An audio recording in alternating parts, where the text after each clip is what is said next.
morning to everyone. Thank you for being here. My name is Colin McDonald, Assistant Attorney General for the National Fraud Enforcement Division at the Department of Justice. Today, with our partners, we are announcing charges against 15 defendants alleged to have stolen taxpayer-funded benefits here in Massachusetts. These cases involve stolen benefits ranging from $4,000 to over $500,000. The programs exploited involve food assistance under SNAP, Medicaid benefits administered by MassHealth, housing benefits, Social Security disability payments, and more. Today's charges allege fraudulent conduct targeting the limited money set aside to help the most needy and the most vulnerable among us. Alarmingly, 11 of the 15 charged defendants are suspected illegal aliens, some of whom assumed stolen identities to steal these taxpayer-funded benefits and avoid detection. We're still working to figure out their true identities. We don't know who they are fully, but we do know who they are not. They are not the American citizens they pretend to be. And from that initial lie, the charges today allege that they gained access to the buffet of benefits generously given by the American taxpayer for needy Americans. In some cases, the victims of these crimes, the rightful beneficiaries of these funds, could not access benefits they needed. And why? That was because their identities had been stolen and their names had been already used in the programs to steal benefits. In other words, American citizens were boxed out of these programs because illegal aliens took their names to then take their money, or more accurately, your money, the American taxpayers' money. Illegal immigration carries real and substantial costs to American taxpayers and places enormous strain on our public benefits systems.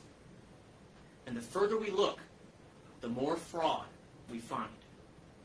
Under the leadership of President Trump, Vice President Vance, Acting Attorney General Blanche, and the White House Anti-Fraud Task Force, the Department of Justice and our fraud-fighting partners are aggressively pursuing fraud, no matter how small, even $4,000, no matter how big, and no matter how hard. We will follow the facts and the law to bring criminal actors to justice, regardless of the perpetrator's citizenship, immigration status, position, or title. We will not shrug our shoulders at fraud or acquiesce to it as a necessary evil or an unavoidable destiny. We are resolved to do everything possible to battle back against fraud and protect the programs that benefit the American taxpayers. And thanks to our great partners, many of whom on the stage with me today, we are off to a good start.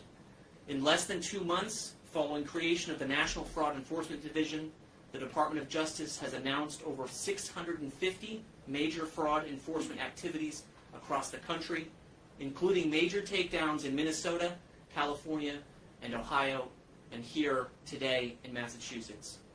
And this is just the beginning of our work.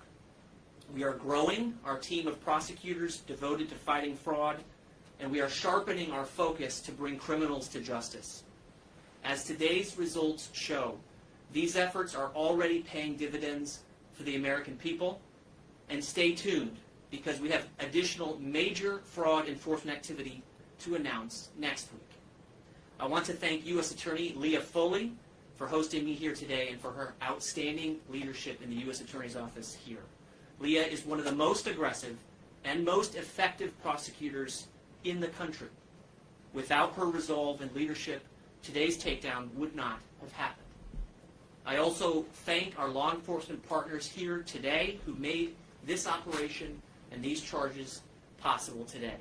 Inspector General Anthony D'Esposito with the Department of Labor, HSI Acting Special Agent in Charge for New England, Jeff Griming, U.S. Department of Agriculture, Office of Inspector General Special Agent in Charge for the Northeast Region, Sharmika Parker, and U.S. Department of Health and Human Services, Office of the Inspector General Special Agent in Charge for the Boston Region, Rob Coviello.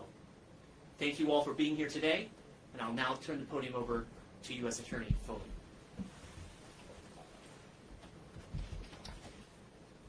In December of 2025, I stood here and announced charges against 2 defendants who had trafficked nearly $4 million worth of food stamp benefits. That was just the beginning. During that press conference, I made it clear that this effort to root out fraud in Massachusetts would be ongoing, sustained, and aggressive.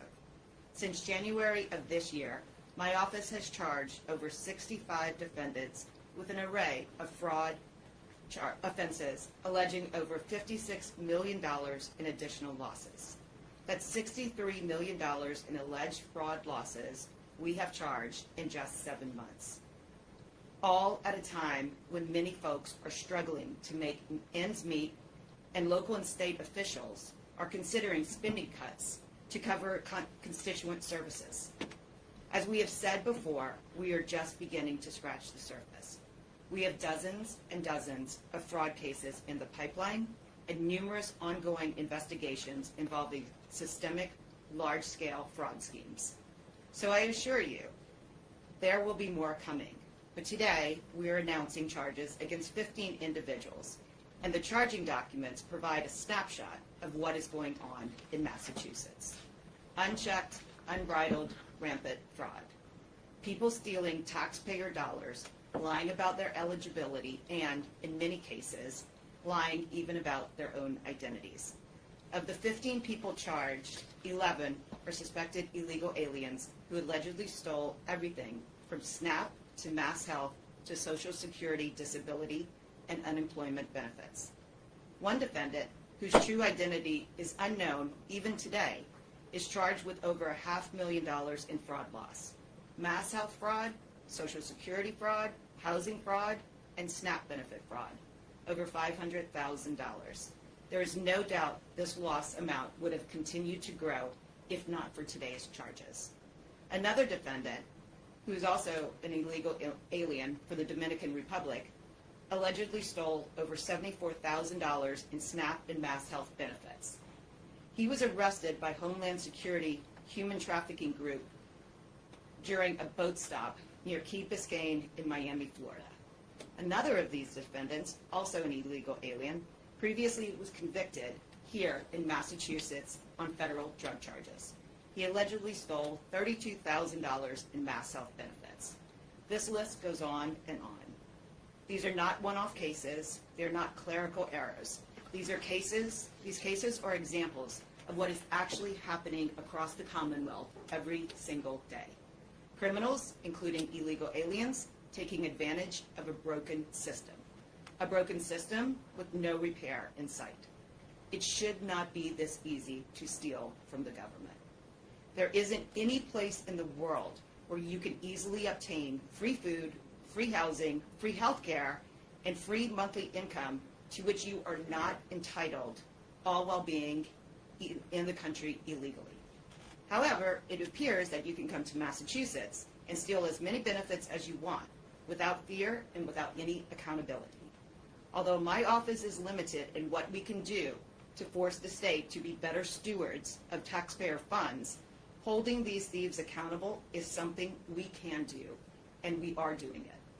Prosecuting the misuse of taxpayer-funded benefits in Massachusetts isn't simply a priority. It is part of our core mission. Anyone listening today should be outraged at the waste, fraud, and abuse occurring in the Commonwealth. Accountability and transparency are critical to maintaining the public's trust. As public servants, it is incumbent upon those of us in federal, state, and local government to put politics aside and do the right thing for the people we serve. There is no credible dispute that benefits fraud exists across the country, including in Massachusetts. There's no dispute that taxpayer dollars are not being protected because there are simply insufficient checks and balances.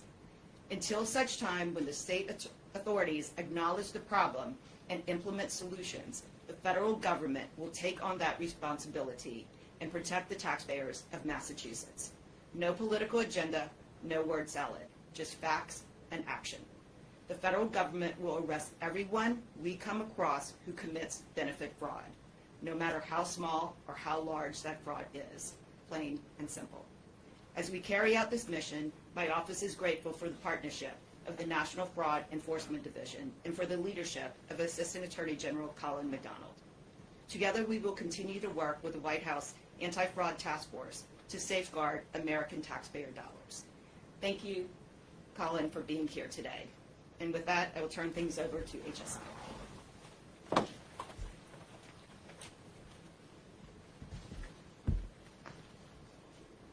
Good morning. Thank you, U.S. Attorney Foley. My name is Jeff Grimming. I'm the Acting Special Agent in charge for Homeland Security Investigations in New England.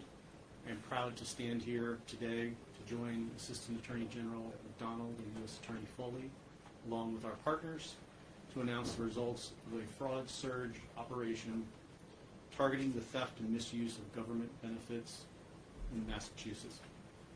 Today we are announcing the arrests of individuals alleged to have stolen the identity of law-abiding U.S. citizens for the purpose of stealing from government-funded benefit programs. In a short time, we've uncovered well over $1 million in fraud, and we're just getting started. Thousands of U.S. citizens are victims of identity theft and furtherance of benefit fraud every year. Homeland Security Investigations, with our National Document and Benefit Fraud Task Force, is working to bring these thieves to justice. In response to identifying serious fraud in Massachusetts, HSI has significantly increased our resources dedicated to rooting out these pernicious fraudsters. With the commitment of resources, HSI is making real progress dismantling identity document dealers, finding government benefit fraudsters, and arresting those who are stealing from government taxpayer-funded programs. HSI's Document and Benefit Fraud Task Force brings together resources from across the government to untangle the web of leads in these complex investigations. Remember, these are not victimless crimes. Real people's lives are impacted by benefit fraud and identity theft. These thieves are stealing funds meant for those in real need. We are proud to stand here today with many of our Document and Benefit Fraud Task Force partners, in addition to the Social Security Administration's OIG, the Diplomatic Security Service, the USCIS, U.S. Postal Inspection Service, the Massachusetts State Police, the Massachusetts Auditor, and assistance from the U.S. Marshal Service. In addition, we are proud to be here with our colleagues from DOJ, who all are committed to our shared responsibility of protecting the integrity of government benefits programs. Thank you.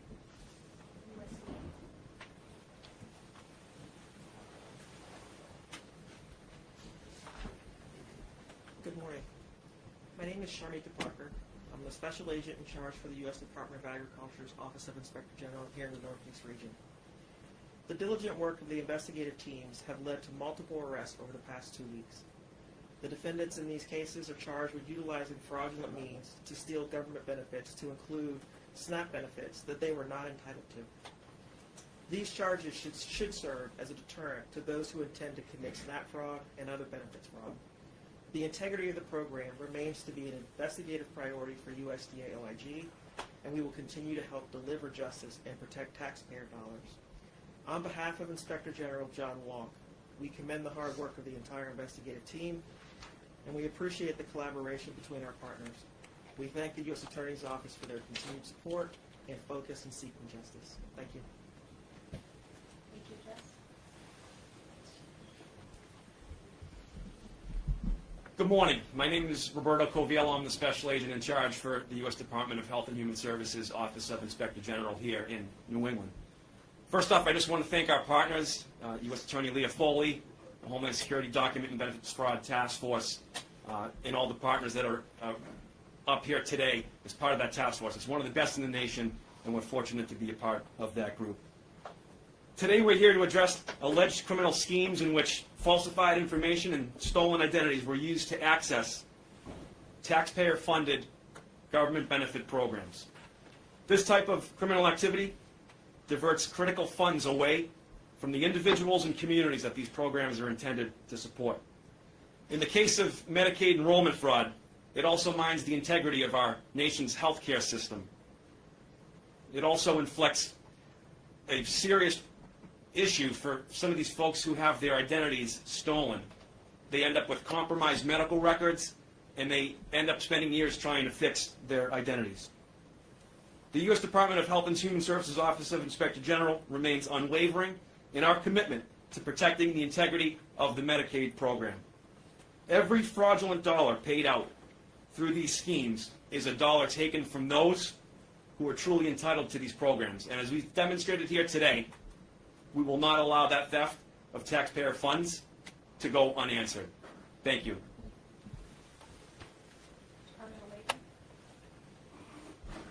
Well, thank you very much and good morning. My name is Anthony D'Esposito. I'm the Inspector General for the United States Department of Labor.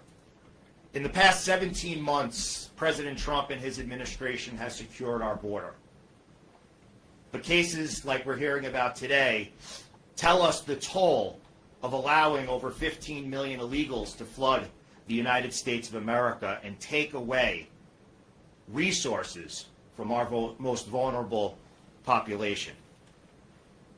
Those illegals are still costing the American people each day money, and again, taking benefits from those who need them.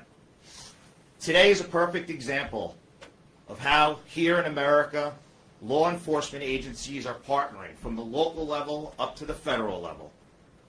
Like the Document Benefit Fraud Task Force, and I'd like to commend the leadership of HSI. But we're also here today with leaders from the Justice Department. Colin McDonald is helped leading our Justice Department.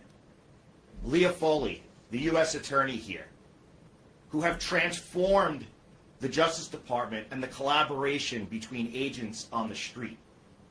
We need to remind everyone that not that long ago, the very same agents that were working on these cases would present them to U.S. attorneys and be told, sorry, you're not meeting the threshold. Sorry, we're not prosecuting that. And as Colin McDonald has said very clearly, here in the United States of America now in 2026, no fraud is too small, and we will prosecute every fraud, whether it's $4,000 or $400 million. And this is my second time here in Boston in just a short period, and I want to thank the leadership of Leah Foley. It's not very often that a Yankee fan from New York wants to spend that much time in Boston, but I promise you that the more people that we prosecute for fraud, this New Yorker will be in Boston as much as he possibly can. And I also want to commend the leadership of our Commander-in-Chief, President Trump, for putting together the Fraud Task Force. Every day, working together, bringing agencies and prosecutors together to execute precision-defined investigations, to hunt people down, to prosecute them, and to put people behind bars.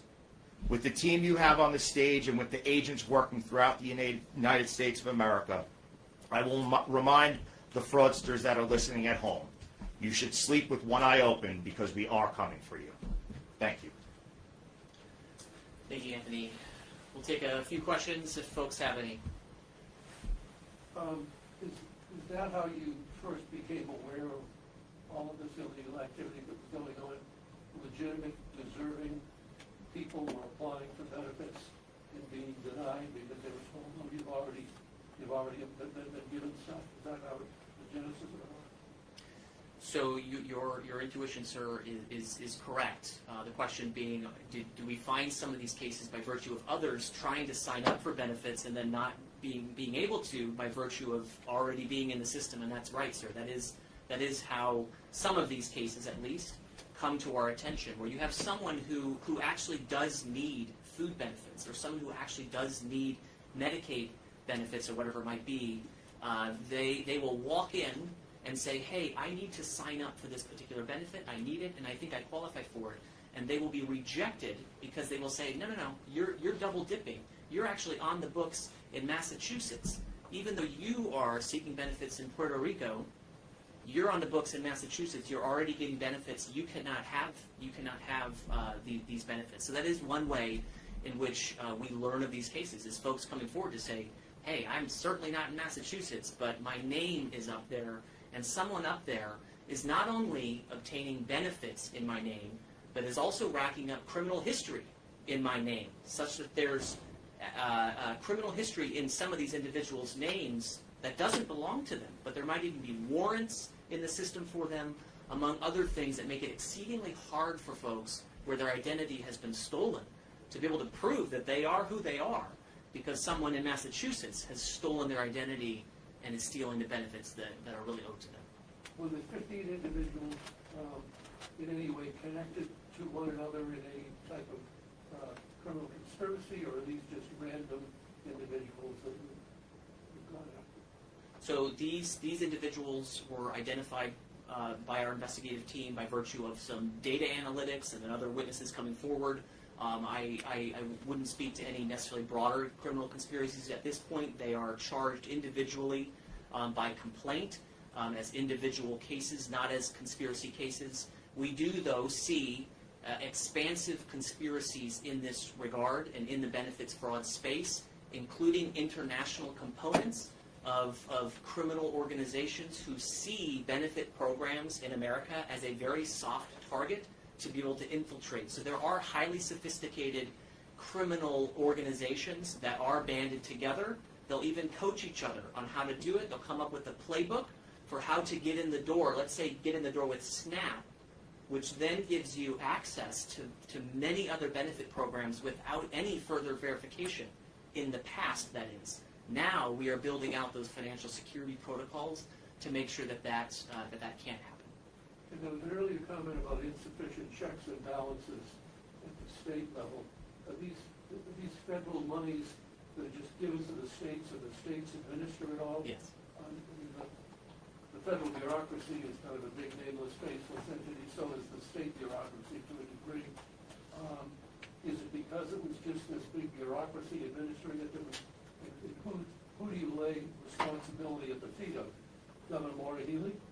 So, yes, I'll answer first, and then I'll have folks jump in as well. So one thing that the American people need to know is that the federal government is very generous in giving millions and billions of dollars to the state to then administer state-run programs, and the state is responsible for verifying eligibility for those programs. So take SNAP, for example.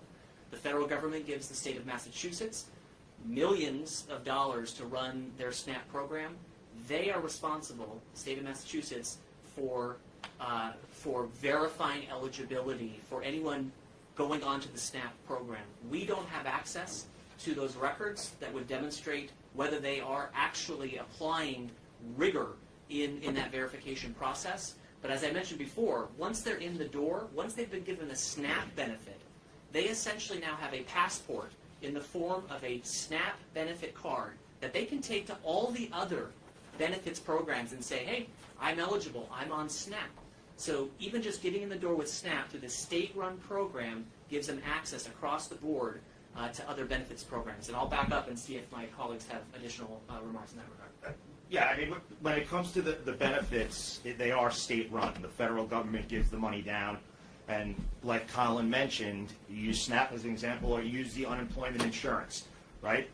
The money comes down to the states, and the states are supposed to administer whether it is how we're verifying identification, how the information is taken in, and they are required by the statute to provide information back to the federal government. In this case, it would be if it was UI, it would be the Department of Labor on who's getting these benefits, where they're getting them, when they're getting them, the Social Security numbers.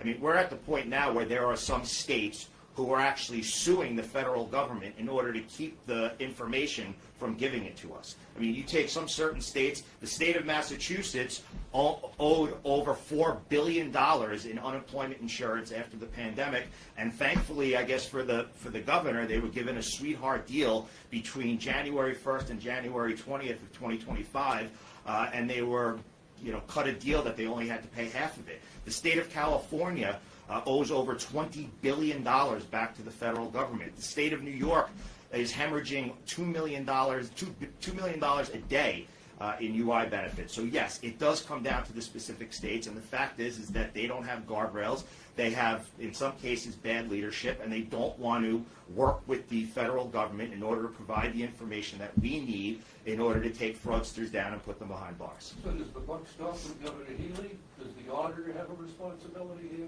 Where does the buck stop at the state level? I mean, the way that I see it is, I don't want to answer for everyone, but if you're the governor and you have people working in your administration and you're not providing the information to the federal government, you're not putting guardrails and checks and balances in place so that the most vulnerable population, the people who are actually designed, these programs are designed for, if they're not getting the benefits, well, then it seems like there's a problem with your administration. Can we have another question? Hi, Cassie Akiva of the Daily Wire. I have two different sets of questions. First, has the Healy administration and Governor Healy herself been cooperative in these sorts of investigations? Has local police been cooperative when you were arresting these individuals?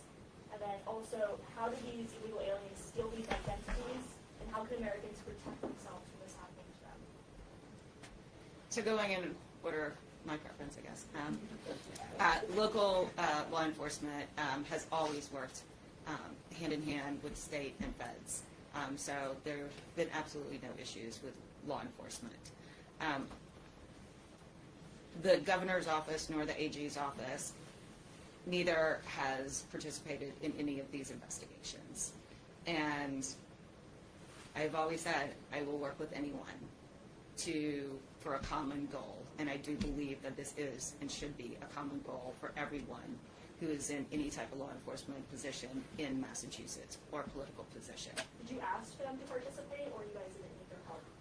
We did not need the governor's help or the AG's help for these investigations, but we would always welcome collaboration and talking about what can be done, not only at the state level, but the federal level as well. Part of the reason that the White House Task Force was created and the Enforcement Division was created is to not only prosecute and hold people accountable who have broken the laws, but also to figure out where there are breakdowns in the system. And those breakdowns are at the local level, the state level, and the federal level. And we are trying to identify all those and shut them out. And I can't remember your last question. It was, how were these identities stolen, and how can Americans prevent their own identities from being stolen? So these identities, we have not uncovered an investigation yet how these identities are stolen. Sometimes they're purchased on the black market. Sometimes they are purchased from people who have document farms, and they've either stolen them or bought like a cache of all these names, and then they start selling them to people who are asking for them. But this investigation yet hasn't determined that. So does the buck stop with Governor Healy? Does this reveal a failure in her administration? Since December, we have made it pretty public, the issues with the SNAP program in Massachusetts and how it is running and the fraud that is being committed. And we have asked for stronger verification in the enrollment process. I don't know if that's happened yet. Until that happens, until they can actually verify that a person who is coming in and saying who they are is the actual truth, then I think the buck is going to continue to stop with her. Someone mentioned earlier Puerto Rico. Are you finding that a lot of the stolen identities are coming from Puerto Rico or any other regions of the country specifically? The Puerto Rican identities, whether they were people who were still living in Puerto Rico or have traveled to Massachusetts or a family here, a couple of investigations ago, somebody had purchased hundreds of names online. Some of those were Puerto Rican, and whether these victims and their Puerto Rican identities were complicit in that or not is just something that we haven't uncovered totally yet. And then how do you figure out who these John Does are? Well, we have ideas and hunches, and then we ask the countries where we do believe they are from, in this case, Dominican Republic, for cooperation and through facial recognition and just comparing the documents that we have for them right now with the original documents from the Dominican Republic or anywhere else, we were able to corroborate that the person is the same person. Is there any recourse for,